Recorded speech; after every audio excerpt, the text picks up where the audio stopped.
Hey everyone, Regal Reviews here. It's White Rice Wednesday, which means time for my Survivor recap.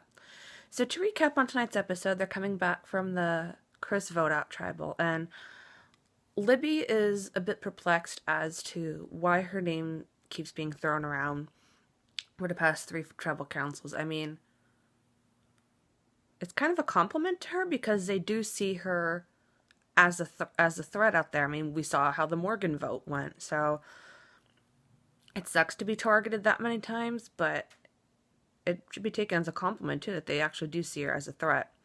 And Dominic, with him and Chris at war with each other, and now that Chris is gone, Dominic's worried that he's might possibly be the next vote, because Dominic, as we know, is a threat out there. And so in his mindset, he wants to kind of lay back and be chill for the next couple days and not give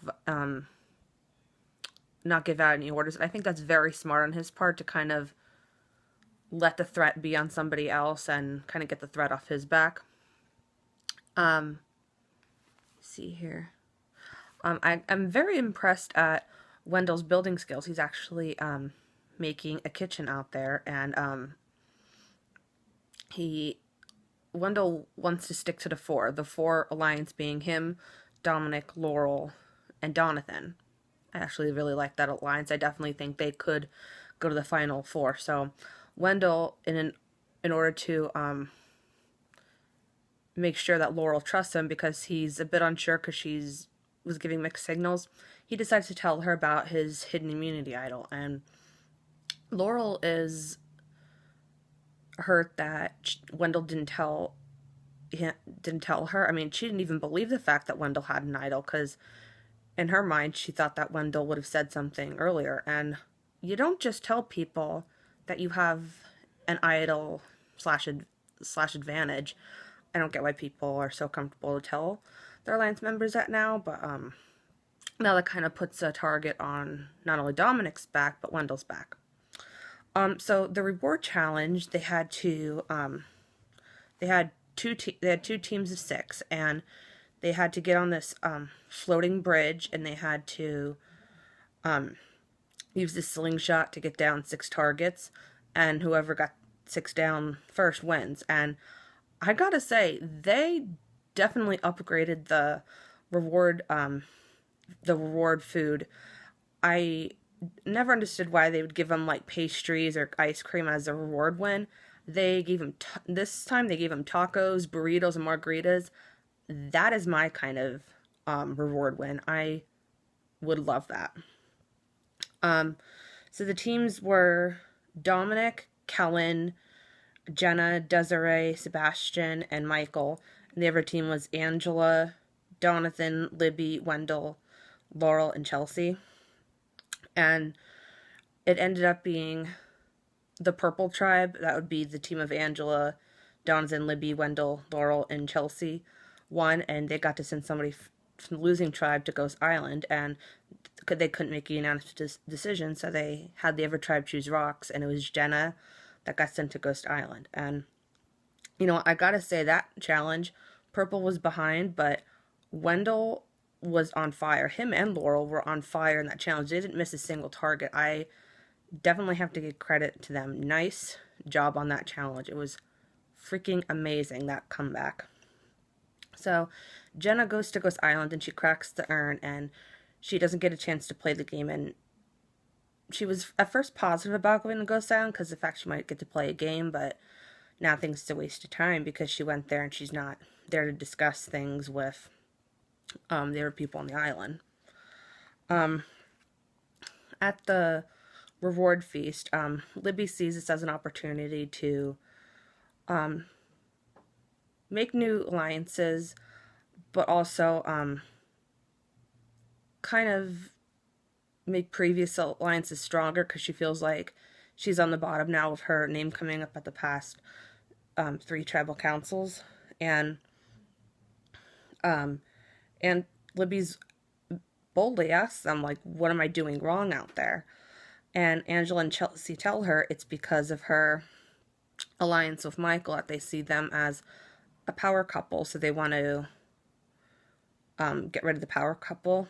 And Libby's torn because her and Michael do have a strong alliance, so she's torn, like, should she get rid of her only alliance member, like go against him, or should she stick with Michael? And I gotta say, from somebody who herself saying that she's cutthroat in challenges, she's surely complaining a lot when people are trying to get her off. And let me see here. Yeah, so back at camp, Michael says that with the Chris vote, it was unanimous. It was a easy merge vote, when usually the merge vote is like a tie or a very hard vote. And Michael wants to get rid of Wendell because he sees him as the bigger threat over Dominic, and without Wendell, he thinks that Dominic will be powerless. And I definitely don't think if Wendell were to get voted off, I don't think Dominic would be powerless. He is full power right now, and he definitely wouldn't give up. He'd be out there looking for idols, and I definitely don't think... I mean, he'd probably be upset that Wendell was gone because that's his closest alliance member, but I definitely think that Dominic would be able to pick himself back up. And Angela then wants to make some big moves. She says that with her alliance with Chris, that he wasn't open to discussion. It was basically his way, and he didn't want to listen to anybody else.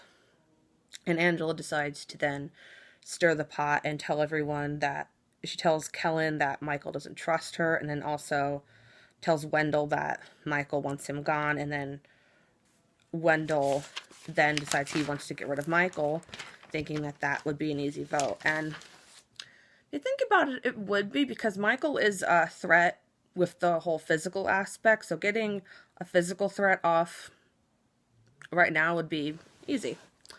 So the immunity challenge is a Survivor classic, the gross food eating challenge, and I know a lot of Survivor fans have missed this challenge. I have, and I could barely stomach watching it, but this is a Survivor classic, and I know probably a lot of Survivor fans are happy to see this back. So the things that they had to eat consisted of fish eyes, beetle larvae, sea slugs, and meat of the pearl. I'm not sure exactly if that's like a clam or what. Hopefully someone can comment down below and explain that. And it came down between Angela and Michael, and it's very ironic because both of them need immunity because Angela's been let out of the vote in a lot of the occasions, and Michael, you know, if his name on the chopping block, they both need it, and Angela actually ended up winning immunity. So congratulations to Angela. That is a very, very, very well-deserved immunity win. I don't believe I would be able to stomach doing that challenge. Even Wendell, he couldn't even do it.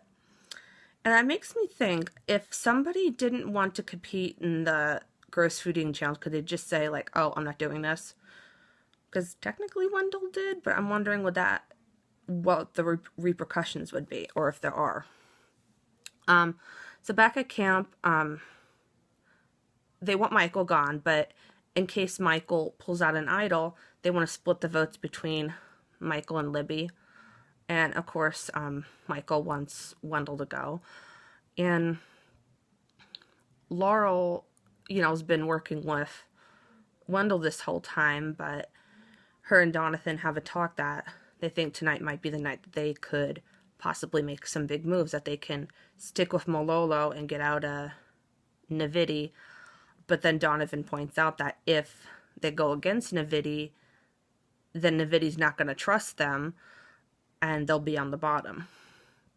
And Libby is very conflicted because she's been very close to Michael this whole game. That's probably her strongest alliance out there, but at the same time, she wants to save her own neck out there and wants to make sure she can last another day.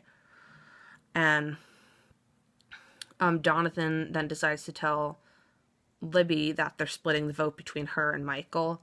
So I can imagine Libby being very frustrated because you don't really know who to trust at this point. And Wendell talks about how he has Eric's immunity idol and how he doesn't want the same thing that happened to him will happen to Eric. I don't think Wendell would be stupid enough to give up immunity. But basically, you know, Wendell doesn't want to go home with an idol in his pocket. but he also wants to be able to keep his idol for as long as possible. So at Tribal Council, Angela they talk about the gross food eating challenge and how Angela was able to survive that. And Angela said this was a great win for her because was sick of being a lot of conversations this whole game. And they also talked about the new tribal format, and I personally, it didn't work out last season, I believe, because I preferred either Devin or Chrissy to win. I did not want Ben to win, but I'm not going to get into that right now. So they basically bringing up that if the new final tribal format would benefit the coat tailor or the dominant person, because you could have the dominant person go head to head and then have the coat tailor come in and manipulate them, and the coat tailor could then win the game. So I'm wondering if that might be foreshadowing something. I'm not sure. They were also talking about that if purple were to, just say purple for example, were to go to orange, it would make no sense, because then not only would they be on the bottom of purple, they'd be on the bottom of the Orange Alliance. And Michael decided to bring out his idol, and as we know, this is Ozzy's idol from Micronesia, his idol, and everyone's thinking, oh, this is a fake idol. They don't know that this idol actually has power, that it's actually an immunity idol now. So everyone's like shocked when they see it's actually an immunity idol. And it was very, kind of got to me when Michael said that he's playing this for Ozzy. So he actually played it right, because had Michael not played that idol, he would have been sent home. So Ozzy's probably definitely proud. And it actually was Libby that got sent home. And Libby, I definitely think in a way broke a curse, because as we've seen the past couple seasons, we've seen these girls who like to flirt with the attractive guys out there, and it ends up ruining their game for them, and they end up being sent home really early on, when in reality, if they hadn't been in that alliance in the first place, it could have gone farther in the game. So I definitely think the fact that Libby made it past made it into the merge definitely says a lot. I definitely think she broke the curse in that aspect. So next week's episode, the previews show that Desiree is starting to shake things up, that she is starting to align the Malolos against the Navidi tribe. So that's definitely going to put a target on Desiree's back. So I'm wondering how Navidi's going to handle that. So I hope you guys enjoyed Survivor tonight. If you guys want to check out Survivor, it is on Wednesdays, 8 p.m. on CBS. Until next time, stay regal.